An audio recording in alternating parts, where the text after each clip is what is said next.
Olá pessoal, como vocês estão? Tudo bem? Eu me chamo Marcela Bieites, sou estudante de Medicina aprovada pelo Enem e esse vídeo é o vídeo de uma série que nós estamos fazendo para dar algumas dicas e orientações de como realizar a prova do Enem, lá no dia da prova mesmo. E hoje nós vamos falar um pouco sobre redação. Vamos lá? Bom, para quem é do canal, já viu um vídeo que eu gravei falando sobre as minhas notas, né? Se você é novo aqui, acesse aqui a descrição, eu coloquei o link do vídeo aqui, para você ter uma noção de como foi a minha preparação e as minhas notas de modo geral no Enem. Hoje eu vou falar um pouco então sobre a redação e vou dar algumas informações sobre a minha redação para vocês conseguirem contextualizar melhor. Falando da minha preparação em redação, eu sempre gostei de fazer textos livres, eu sempre gostei muito de escrever, até achava que eu ia fazer jornalismo algum dia na minha vida. Só que assim, essa coisa de escrever numa caixinha, né, eu vejo que o pessoal comenta muito isso nas redes sociais, mas eu não gosto de escrever em modelo pronto, né, uns falam que acham que modelo pronto não aprova, outros acham que modelo pronto aprova. A questão é, todas as provas exigem uma estrutura. Então, a prova do Enem é uma estrutura, a prova do vestibular da UFPR exigem estruturas textuais diversas, enfim. E aí, acontece com todos os demais vestibulares. Sim, gente, você precisa aprender a seguir uma caixinha. É lógico que ela não é extremamente rígida, mas você precisa se enquadrar a isso. E eu só comecei a ter êxito quando eu coloquei isso na minha cabeça, né, e resolvi, de fato, colocar em execução. E a única forma foi aprendendo a estrutura, treinando e recebendo feedback de correção e colocando em prática de novo e aí aconteceu. A primeira vez que eu comecei a colocar em prática o aprendizado dessas estratégias foi na prova de 2017, que foi a primeira prova que eu fiz quando eu resolvi que eu ia tentar medicina. E era uma prova, o tema da redação era sobre negros. E eu tentei seguir o jogo, né? Eu citei livros, fiz citações de autores famosos, sociólogos, inclusive o livro que eu usei na época foi Clara dos Anjos de Lima Barreto, que era um livro que eu estava lendo para um outro vestibular.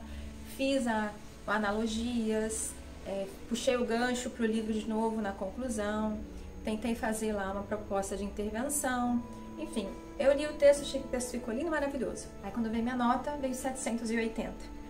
E eu não conseguia entender o que eu tinha errado.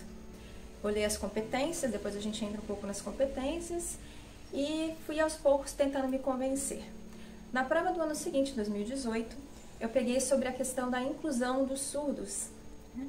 E essa prova foi um pouco mais complicada para mim, até por culpa um pouco minha, porque foi um dos temas de redação que foram trabalhados em sala de aula, no curso que eu fazia, e só que eu não tinha ainda uma regularidade muito boa, né? O que eu até falo para vocês, né? Mas eu nessa época não botava muito em prática, que é o treinar redações, né? Então nós tínhamos lá muitos meios, muitas alternativas, né? Instrumentos, professores para corrigir, e eu não fazia tanto uso disso na época ainda. Tá? Mas ainda assim eu consegui uma melhora, né? Fui de 780 para 800. Só que foi um tema que eu não tinha muita argumentação. E o Enem, eles olham muito isso, tá? É um ponto que pega bastante a você conseguir argumentar, eles perceberem que você tem conhecimento sobre o que você está falando. E aí, enfim, em 2019, né, que foi a prova que me aprovou, caiu um tema em que eu estava antenada a respeito dele, eu já estava mais engajada com a estrutura do Enem, estava treinando, estava fazendo a lição de casa direitinho, e conseguir melhores resultados nas competências. Aí você pode perguntar, Marcela, mas eu preciso fazer citações? Gente, não precisa fazer citação. Eu conheço pessoas que não fazem citações e tiram notas boas, tá? Não precisa. Mas você pode enriquecer, isso te mostra repertório cultural. E vai mostrar repertório cultural se você souber relacionar. Porque assim, às vezes você solta uma frase que a frase em si até pode ter contexto ali com o que você está escrevendo, só que o contexto do autor, o contexto em que ele escreveu aquela frase, o livro que ele usou, em que ele inseriu aquela frase, não tem absolutamente nada a ver. E os corretores sabem disso. Então tem que cuidar muito, tá? Com essa coisa de jogar citações. Se você não sabe usar, não use. Eu acho melhor não usar, tá? E uma coisa que é muito bom no Enem, isso, assim, eu acho que é um grande fator de apoio para os alunos. Os textos motivadores que o Enem coloca na prova, normalmente vem os 2, 3 textos motivacionais para execução da prova de redação, eles costumam ser muito ricos. Você consegue usar muita informação que está ali na prova de redação. Não pode copiar, né? Se você copia alguns trechos, eles desconsideram aqueles trechos do número de linhas que você escreveu. Mas eles te ajudam bastante, dá um bom direcionamento. Então eu sugiro que vocês façam sim uso dos textos motivacionais.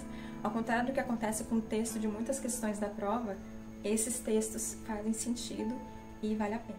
Então agora eu vou falar um pouco para vocês, bem rapidamente, sobre quais são as competências que o Enem busca de vocês na estrutura da construção da redação, tá bom? Então, eu não vou entrar agora no detalhe da minha redação para não tomar muito tempo. Se vocês tiverem interesse em saber como que eu saí em cada competência, comentem aqui que eu gravo outro vídeo. Mas aí vai ser um vídeo só sobre isso, tá bom? Então, a primeira competência que vai ser exigida de vocês é demonstrar domínio das normas da língua escrita. Então, eles vão avaliar exatamente pontuação, gramática, uso da ortografia, construção textual, tá bom? Vai ser isso, 200 pontos. Segunda competência, compreensão da proposta de redação e a aplicação das várias áreas do conhecimento para desenvolver o tema dentro dos limites estruturais do texto dissertativo argumentativo. Então, vocês estão vendo aqui como é importante você se enquadrar dentro da estrutura de texto que eles estão pedindo? É como trabalhar numa caixinha, tá? Então, não tem muito como fugir, porque isso, inclusive, é uma competência e vale 200 pontos. Competência 3. Selecionar, relacionar, organizar e interpretar informações, fatos, opiniões e argumentos em defesa de um ponto de vista. Aqui, gente, é aquele item argumentação. Primeiro parágrafo, introdução, segundo parágrafo, segundo e terceiro ali no máximo, a argumentação, mais um parágrafo, proposta de intervenção e conclusão, tá? Então, aqui entra o fator argumentativo. Uma dica que eu dou para vocês aqui, e eles deixam muito claro isso na competência, você na prova do Enem não pode ficar em cima do muro, tá? Vocês têm que defender um ponto de vista, vocês têm que decidir para que lado que vocês vão. Não sejam extremistas, tá? Não xinguem ninguém, não usem palavras ríspidas de baixo calão e não se mostrem extremos, mesmo que vocês sejam. Isso é uma dica pessoal, tá? Não se mostrem extremos, mesmo que vocês sejam. Isso pode ser mal interpretado pelo corretor da redação. E aí, independente do seu ponto de vista a respeito de algum assunto, aqui o que você quer é a sua vaga no vestibular, né? Então, eu sugiro, né, que vocês não façam isso. Competência 4. Demonstrar conhecimento dos mecanismos linguísticos necessários para a construção da argumentação. E aqui entra aquilo que vocês já devem ter ouvido dos professores de vocês, que são as palavras de coesão, que você deve usar para ligar um parágrafo a outro, que você deve usar para ligar uma ideia a outra. Eles querem ver se você sabe fazer bom uso dos advérbios, tá? Dos pronomes, se você sabe construir a frase de uma maneira que fica entendido, né? Que seja fácil entender a ideia que você quer passar, não fica confuso. Muitas vezes o uso de vírgulas, que você pode perder ponto, não só lá na primeira competência, mas aqui também, porque o uso de vírgula pode interferir na construção do sentido da frase que você quer, da frase ou da ideia, né, que você quer passar. E aí, por fim, a competência 5, que avalia a elaboração proposta da intervenção para o problema abordado, respeitando os direitos humanos. Vocês já devem ter visto quanto já houve de polêmica por conta dessa questão dos direitos humanos em edições anteriores, tá? Mas a grande questão aqui é, essa proposta de intervenção ela não pode ser genérica, tá? Ela tem que ter atores, ela tem que ter uma proposta real, tá? Você não pode falar assim, o governo vai providenciar uma ação para diminuir o preconceito contra, sei lá, os indigentes de rua. Não. Quem é do governo? Qual que é o órgão do governo que vai fazer isso? Em quanto tempo? Qual a estratégia? Qual vai ser a população abordada? Vai ser toda a população de rua? Vai ser de um estado? Vai ser algo que depois vai ser expandido para outras regiões? O que se espera? Né? Qual que é a meta? Qual que é o objetivo? Então, quanto mais detalhes você conseguir colocar, melhor a sua nota. Olha o que eles escreveram na minha avaliação. Eu atingi, no caso da minha proposta, foi 90%, tá? está dizendo que o participante elaborou excelente proposta de intervenção, detalhada, relacionada ao tema e articulada à discussão desenvolvida no texto.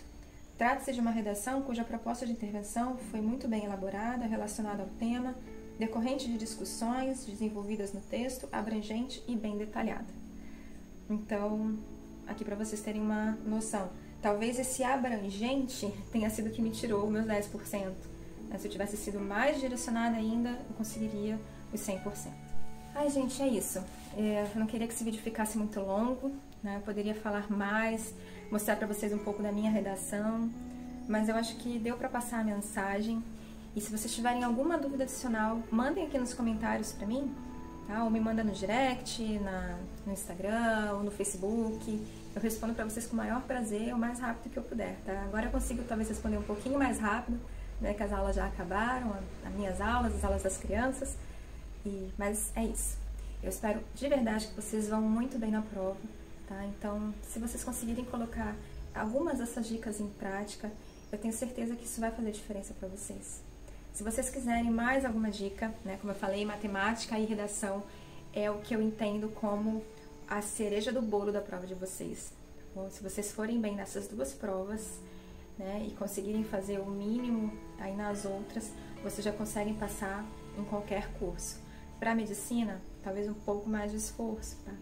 Mas é possível, tá bom? Acreditem em vocês, tá? Mas mais do que acreditar em vocês, tenham uma estratégia, tá bem? Se você ainda não assistiu os outros vídeos, se inscreve aqui no canal, assiste os outros vídeos. Tem vídeos sobre o Enem, comportamentos na prova do Enem, tem um vídeo sobre a prova do Enem 2021, tem um vídeo sobre SISU, o vídeo que tem aqui no canal é sobre o SISU do meio do ano, mas ele vale para qualquer SISU, né? Então vá lá, tem dicas valiosas lá. Tem um vídeo sobre como eu passei, né? Que aí eu conto um pouco das minhas estratégias de estudo. Tem um vídeo sobre erros que eu cometi na minha preparação, que também tem lá outras dicas valiosas e alguns outros, tá bom? Um abraço para vocês, tudo de bom, felicidades!